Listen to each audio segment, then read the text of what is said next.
Welcome, good fighters. I'm not saying it. Once the recording comes on, I'm like, I work in a library. Well, it's on. Proper Pam in the building. Proper Pam, here she comes. Unlike potty mouth Pam. Mm-hmm. Or Dr. Do you have Ham. your professional Dr. down?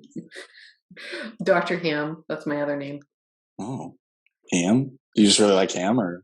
No, just patients of mine for some reason couldn't say the word P, little patients. So they were like, Dr. Ham, and then it caught on, and yeah, it's very disturbing. It's great. That's perfect, though. Build a rep with that, though. Yeah, exactly. Work it. Well, coming to you live, good fighters, the whole lot of connection, intention, and purpose. I'm Dr. Nash. Coming to us live is a very dear and near friend, mentor, second mom, Dr. Pam Jarboe. We're super excited to have her on today and just drop in a little bit of what she's got going on and really get to just have an awesome organic conversation with her. Thank you so much. Of course. Dr. Pam, so how we usually like to start is lots of times you hear somebody ask the question, so tell us a little about yourself, tell us about your story. But here on the Good Fighters podcast, we actually kind of like to have you tell us about what the upcoming chapters for you are looking like. You mean like for my practice? Yeah, or just life in general for Dr. Pam. Right. Well, I'm going to be in a salsa dancing competition. I'm just making stuff up. No. Oh. You just continue to impress, Dr. Pam. Everything. Exactly. Yes. I'm trying out for Cirque du Soleil. So I am in practice in Massachusetts, and I love being in practice. I've been in practice for 26 years, and I also have the privilege of being able to teach and in chiropractic and speak at different occasions and coach and train chiropractors. And so I love all that. And I have 2 kids. That keeps me busy. And I love life. I have a great life. So I don't know what other magic is going to happen, but I'm open to it. That's what I love about you, Dr. Pam, is you are always so present. And I think that's a really huge strength, especially not as just a chiropractor, but just as an amazing human being. So I think that's you definitely radiate that. The snarky in me wants to go, I'm sorry, what? Like I wasn't paying attention. And one thing that we always like to touch on are connection, intention, and purpose. Yeah. Now, those are pillars to what we believe is what makes a good fighter, somebody that really is fighting that good fight, not just for ourselves, but for people around us and, the future generations here to come. We kind of want to hear your take on what those words might mean to you. They're important words. When you told me about those words, I just thought those are potent. And I will say, I don't consider myself a fighter, but I am. I mean, I've faced so many things in life, but I definitely think of myself as a lover, a lover of life and a lover of humanity and a person who wants to improve the human experience. So I think that might be an intention, right there. But, I think a lot about intention and really deciding what it is that we want to do, because I was just talking to someone on a group coaching call, and she was talking about how she works, internationally. She's, in a different country, and the aesthetic of that country is that you don't do cash plans. And I was like, well, I understand, but you can either react to the field or you can create the field, right? So that comes from your intention, what you intend to create, rather than just doing it what other people are doing. You really intend to create something, in one step and one brick at a time, you create it. And so I think our intentions are really powerful and worth looking at and re-looking at. So connection to me is like breath. It's important to feel connected to myself, to spirit, to others, that I work with and work for. And purpose, I think about it sometimes what if I wasn't a chiropractor? I'm so grateful that by the great accident of the universe, I'm here. The great on purpose, speaking of purpose. But, I look at people's lives that feel empty, and I know people who are in the later years of their life and it feels unfulfilling. They worked a job and, but it wasn't like they knew what their purpose was. And I feel like, we're very lucky to be people who are of service to humanity, because it's so fulfilling and so enriching, and over time, super abundant, and there are just so many blessings. And so knowing, that I do have a purpose has kept me, kind of sane, in a difficult time, and in many difficult times in my life, just knowing that I had a laser of what I was, here to do. So I love those words, and I love that you guys chose those words. Well, they kind of dropped in, not so much choice. Mm-hmm. I like that imagery of building with intention. I don't even think I've ever thought of it like that. And I think that's really cool. Just to, before you build something, you oftentimes get a blueprint, or you get plans and everything like that. So with your intentions, you can almost map out certain things that you have intention, whether it's a patient that's on your table or whatnot too. Mm-hmm. And like a blueprint, though, like I just bought a building and we rebuilt it from April to, August. And we had a blueprint, and then we had to like make adaptations and bob and weave. And, I do think that happens a lot. And a lot of times people will be like, oh, the blueprint was wrong and I should abandon ship because they hit a hard moment. And there's many hard moments. And I think those also bring you back to that, like, this is where we're going. And so, being questioning of the blueprint isn't a terrible thing, but really sticking true to the long haul, that a lot of things aren't easy and they don't make you happy right away, but they're worth it. I think that's the other thing that purpose gives you, is that it gets you through those things that don't feel easy and don't make you immediately happy.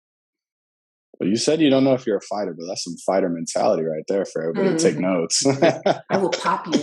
No, I'm just kidding. Bob and weave. Well, like, I joke around and I say, like, it's not like I don't walk around wanting to pop everybody in the throat, but I just want to have crystals on my rings so that I open their throat chakra when I do it, because I'm a healer. You know what I mean? Hey, there you go. I'm teasing. I'm just totally teasing. Like if you did, I wouldn't mind it. Okay, a lot of times, like in chiropractic, we'll talk, and people will talk about the warrior mentality, and it's hard to come into a culture that says there's real lemon in furniture polish, but artificial lemon in lemonade. Like, it's confusing, right? That we live in a world that values the artificial, where we really honor the natural and the innate. And so it's just like really confusing sometimes. And it can be frustrating that, in my practice, people will say, like, why would I ever choose natural childbirth? And I'm just like, what? Like, that's so weird, Wow. Yeah. But so it's hard, to be a person that is counterculture, and, but it's also easy, and that's, again, your purpose. And it's easy to be the light and to be the person that's creating the wave rather than reacting to the wave. So, yeah. I think the word fight it obviously has a negative connotation to it a lot of the time, but I also think that level of, there's a level of conflict that's just inherent in our own physiology with innate and universal forces and that concussion of forces, right? Right. And without that interaction between two opposing ideas, or even just the ability to make that type of decision, we wouldn't have the ability to even exist at all. Right. So, Like B.J. Palmer said, conflicts clarify. Yeah. But I also, I wouldn't want to assume that because we're having a conflict that it's a fight. Yeah. But I will fight you. No, I'm just kidding. But what I was going to say is, like, I remember listening to this environmentalist, and I'm blanking on his name right now, Carl somebody, but he was talking about, like, on his deathbed, or someone was talking about him on his deathbed. Everybody's like, do you feel like you failed, because he fought for the environment his whole life, and then, things are in the pot and it's not happening. And he's like, look, if you're going to do this and you're going to fight for the environment, do it because you love it. So I think that's a part that also, like, your intention and your purpose has to be super clear, because it can get murky where you're so angry at the things, that aren't what you want them to be, that's draining. And I'm seeing it with a lot of my chiropractor friends. They're like, I'm tired. Like, this is hard. And so you have to really, it's such a fine line. It's like walking a tightrope when you really keep focusing on what you're for, what you're for, what you're for. Because there's a lot that is worthy of being angry about. There is a lot that is worth fighting, but we have to be careful about where we put that energy, because you want to focus on creation. I think that's what I want. You know what I mean? Like, what am I creating? Because I could fight all this stuff and burn myself out, and I'm not creating what I want to create. That's incredible. What It's a wrap. We're done. is there something that that you look at each day that motivates you, or what keeps that passion going for you? In the mirror. That's a good one though. That's solid. Shug. I'm just kidding. I'm sorry. I drank too much caffeine. I apologize. I mean, I don't read the same thing every day, but I am an avid reader. I love books. And when I was growing up, books were my best friends. And, I just had a rough time, so I love books. But, I also like really I meditate and I spend time in nature. But I also want to just say, like, for many years, I had coaches that were like, you need to do a morning routine. You need to get your head on right. And I had 2 kids. I had a kid while I was in chiropractic school, which is not easy. I've always been a person that doesn't I just take on things. I've been on boards in chiropractic and I'm running 2 companies. So sometimes, I get up and I'm just going, but there's always a time in the day where I get quiet and I get centered and, and do that. But I would say most of my work in regards to what you're talking about happened at a much earlier age, where I was getting my own clarity and my own sense of self. That's something that's hard earned. You can see it in people's faces, so, So anyway, there's not a regular routine, I would say. I've gone through times in my life where I had like a checklist of stuff that I wanted to do to keep myself centered by reading and praying and meditating and spending time in nature and, doing the supplements. And, I just had a checklist of like, this is, your requirement to do the things you're going to do today. But I would say it's less so now. It's like show up, especially for me anyway, in the pandemic. It's a whole new experience in practice and in life. And I'm just of service. And it's kind of like flying down an avalanche. It requires a different level of thinking. You're not planning. You're just like, do this, now do that. So it's just different. That's awesome. I love how you put that as like flying down an avalanche, because like there is no like stopping to like try and like slow the avalanche. You gotta just ride it, Keep tumbling. There's when you're going down an avalanche, you're not like, okay, wait, let me figure this out. Right. You can't, right? Or similar thing I think about, like when you're going for a hike in the woods and you haven't been on the trails before, it makes you instinctual, much more instinctual. Whereas like at other times in my life, I'm like, I have a Google Docs problem that my friends make fun of. I'm a checklist person. I just mentioned that I love structure, but like there's times where it's like all that goes out the window and you just need to rely on your senses and expanding your ability to pay attention. Yeah. That's huge. Yeah. One thing that we have talked about before is really trying to not just impact our members in our practice, but our community, and really not just through us, but through the through our practice itself. Like as business members, we talked about before as small business alliances and whatnot. And I was kind of curious if that has changed, how that looks for you now with the last 20 months being a part of the pandemic, and kind of what that looks like going forward. How can we be more proactive in having this environment built that people are confident that there's support in their community, not just that they're on their own as a small business? That question like has me pause for a second because it feels ginormous. Sorry.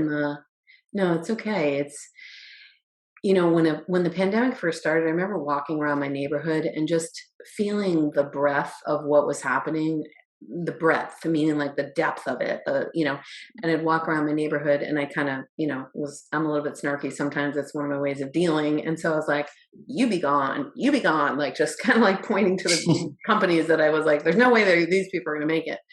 And it was just, I really just couldn't see how people were going to get through it. And there are times where I still feel that way. I just, talk to my neighbors and people in restaurants and they can't get help and everybody's a day drinker. And, it's just like a really wild time, so It is. And so I remember like at some point I just couldn't deal with how hard it was for everybody because I'm a person that people will often turn to when things are hard. So I was like getting overloaded and decided, okay, my hashtag for this time is hashtag duck and cover, just go home.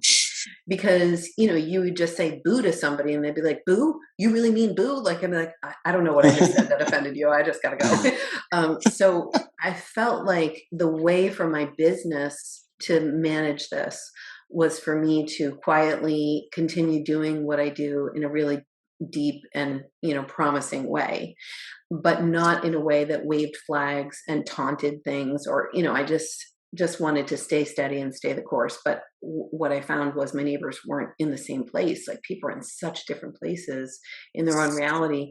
And it wasn't nurturing for me or helpful for them for me to get involved. Like it wasn't going to make a difference. Where I could make a difference is with chiropractors and with the patients who wanted what I had to offer. So again, that's another way of like, I could fight all those things or I could block them and stay focused on what I wanted to create. So a lot of my clients, when we would talk about these kind of conversations, people grew in the pandemic, which is extraordinary. People did really brave things like you, Nash, opening in a pandemic and moving to a new city and dealing with all the things you had to deal with. It's incredibly brave and definitely not easy. You have to juggle a lot of plates and it's all new and you have to create everything new, every form, everything, and it's not easy to get help and you did it. Like, so I think when you stay focused on what you want to create, it can be really helpful. But as far as my neighbors go, it's a more challenging thing. I want to help people. And I have a lot of people who come to me and are entrepreneurs and they're on the table. And I just like one of the conversations I was having with somebody recently is like, I don't think you realize how much of a toll this has taken on your body. And I say that to even my chiropractor friends, because we think we're like, it's different for us, but we're still living in this soup, it's affecting us. So my role, I think, in all of that is to just support people on that one-on-one basis and help them. But I don't really wave a flag and create a movement and start a group. It's just not where I'm at right now. I just need to help people one person at a time. So, yeah, I don't know if that really answers that question as well as I could, but it's No, confusing. no. Especially where I live, like people are really scared and really shut down. And, I used to try to talk to people and talk to them about offense and defense, that like, it's okay to think about your immune system in more than one way. Like rather than saying masks are, a bad thing, I'm like, wearing your mask is a good idea. I can see why you would want to do that. And also, what else is possible? Like that was an easier thing. If I could find a place and just agree with a choice and then move them into another thing, that was helpful. So, I felt like what I really wanted to do was help people to trust me, that I wasn't in opposition to them, and to trust their bodies in whatever little tiny increments they could learn to do so. So, Meet them where they're at. yeah, I meet them where they're at and then try to help stretch them into their 2.0 version. That happens in coaching and it happens in practice and happens with my family, like it doesn't help to start a conversation with how different we are.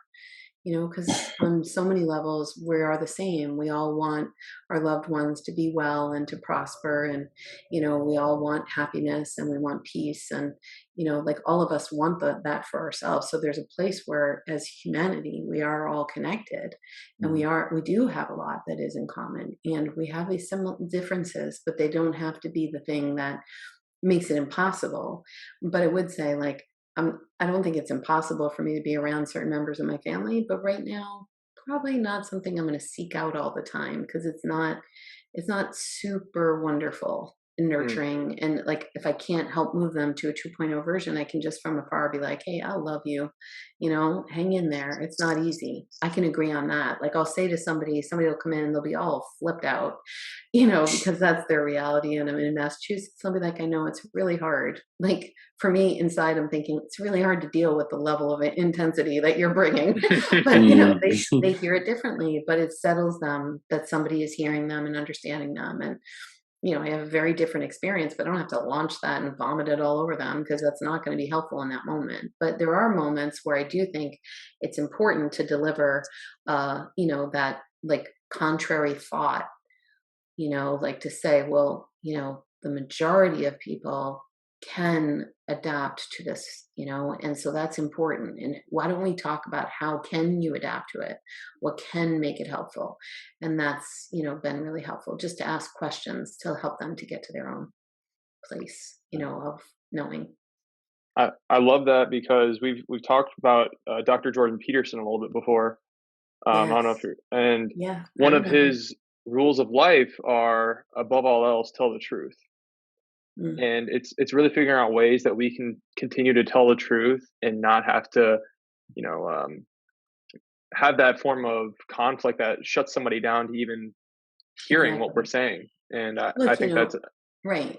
I love the idea of tell the truth, but if I spoke everything that I thought, it would be troubling. So there's a podcast I listened to years ago. I always remember it. The guy was talking about like the truth. And he said, there are 5 things that I consider before I tell the truth. Is it necessary?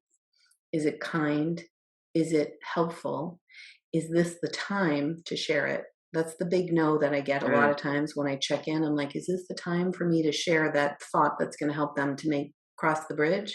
Sometimes there's a time to comfort and sometimes there's a time to challenge. And I just try to walk that tightrope. So is this the time to bring up this truth? And is this person open to hearing this truth?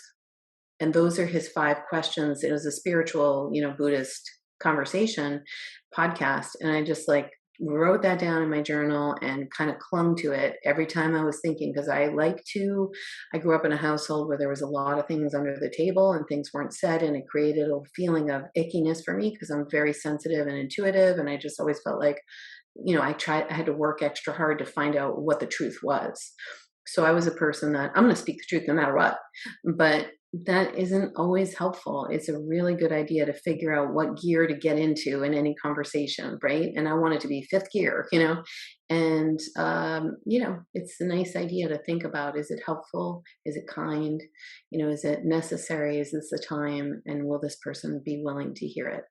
And one thing I've also learned, especially with certain family members, is when I ask that question, will this person be willing to hear it? I know for sure that they're not. And I'll ask for a sign, like, show me. And then a person will come to me and say, hey, I've been needing to ask you, do you have any information about this? And then I know, like, okay, they're willing to hear it. But they had to come to me. And if I had shoved it down their throat, we would have lost the relationship. I would have lost the opportunity, to actually make a difference. So I think that's a very important truth, though, in and of itself. If you are battling the truth, it's not a battle of the truth, but you have to meet them where they're at, where they can comprehend it. And while I don't think that also didn't diminish your truth and what you believe as well. So it's not like you openly lied about anything like that as well. So I not think that's compromising it. important as well. Yeah, Mm-hmm. exactly. You as an individual weren't like, maybe I should compromise everything I have ever No. believed in. Yeah, And you didn't exactly. do that, Doesn't have to be obviously. like that. Yeah. Right.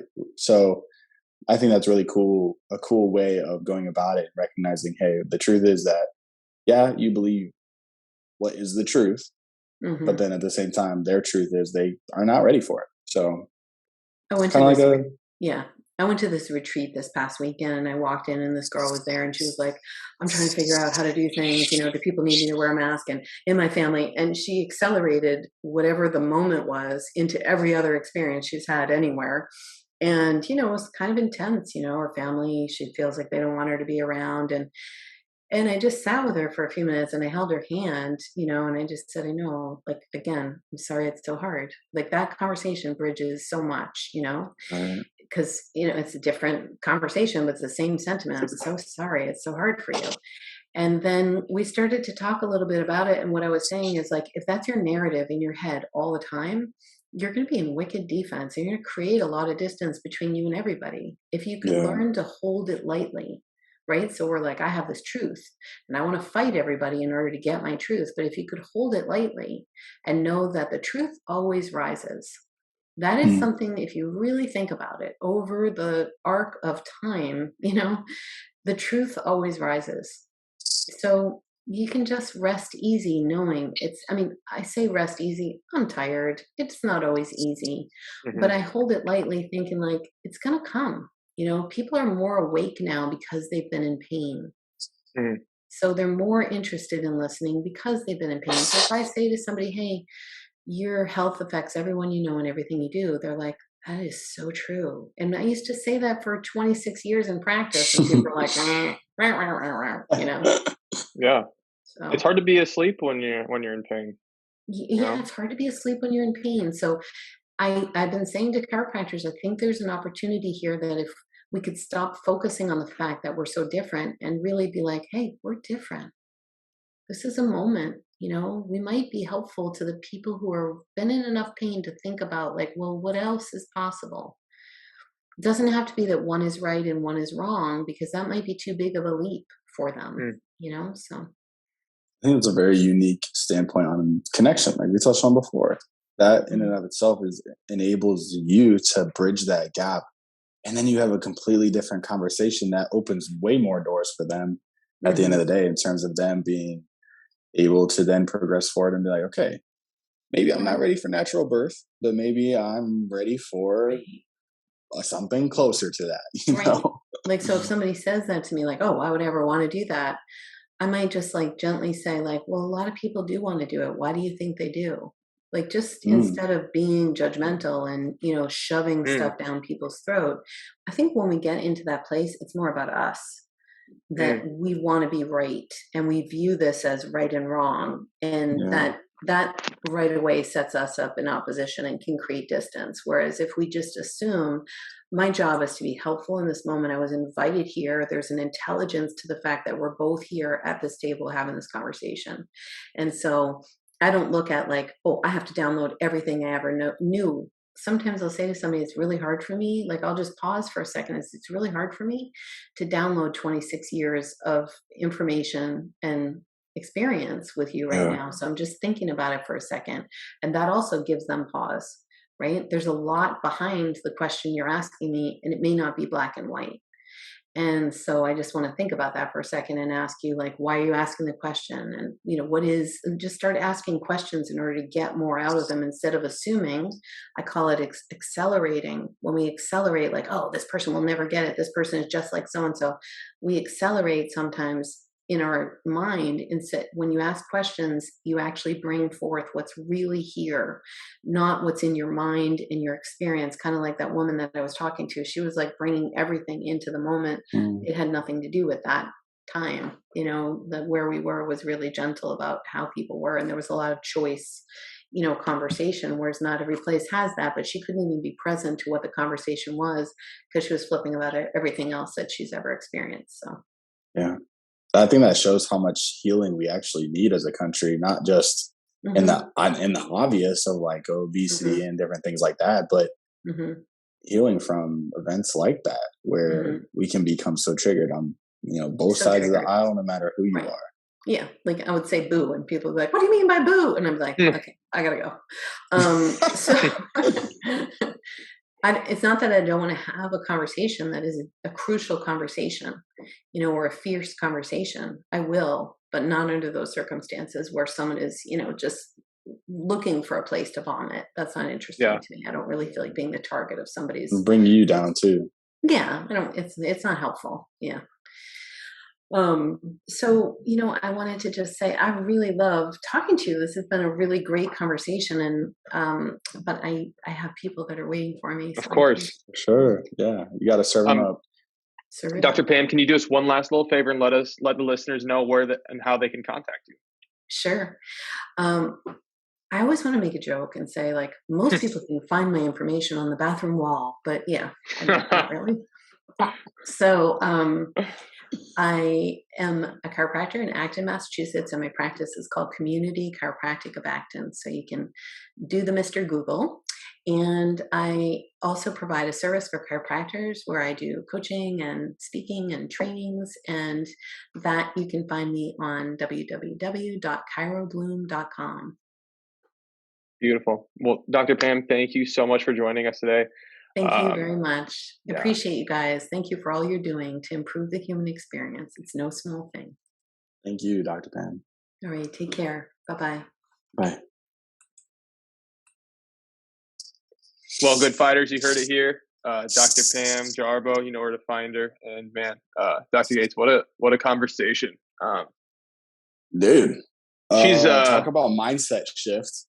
yeah. Well, and like she's just she does it all, man. She really is just so balanced and so well Mm, rounded, and just she just always brings me back to like an even like keel of my vibration and what I'm where I'm at for the day. If I'm like running real high, she yeah, kind of does a really good job at kind of bring me right back to where I need to be. And also, if I'm kind of low, it picks me right back up too.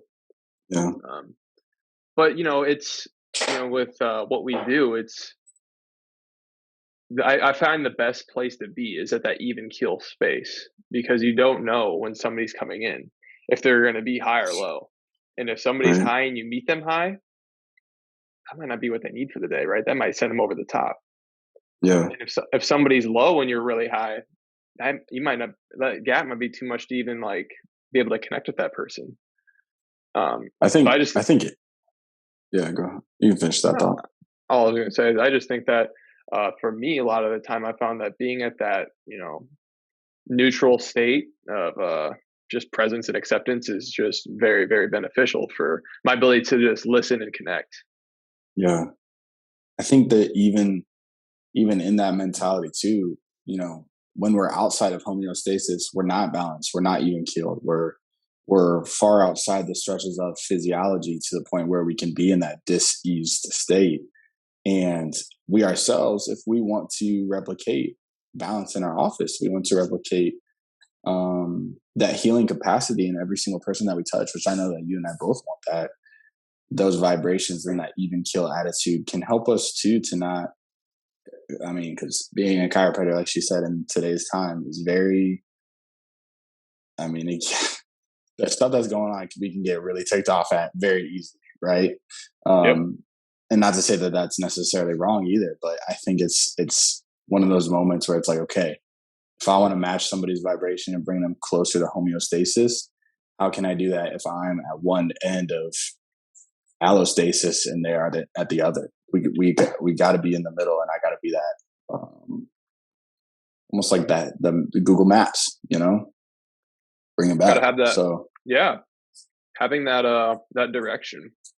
yeah, one thing that I like though too is your concept of vibrations, and I think I don't know if it's vibrations or sound waves or how, I can't remember, but if you have one vibration that's going a certain wavelength and then you have another, they eventually meet. They eventually come into contact with each other, which I think is a really cool visualization. And I might have to like pop in a clip to show how that works, but Yeah. visualization of two people coming together and be like, okay, let's ride through life together, being good fighters, They resonate. We got right? each other's back either way. Yeah. They resonate and they find harmony within each other The because harmony. Exactly. they harmonize. And like it's similar to different orchestras having different tones and pitches of like instruments and vocalists that like, yes, they are different, like falsettos or I forget what the other end is, but you know what I'm saying, where you have somebody that's a real Yeah. bass voice or a really high treble, but like they're one and the same note, right? So like, Yeah.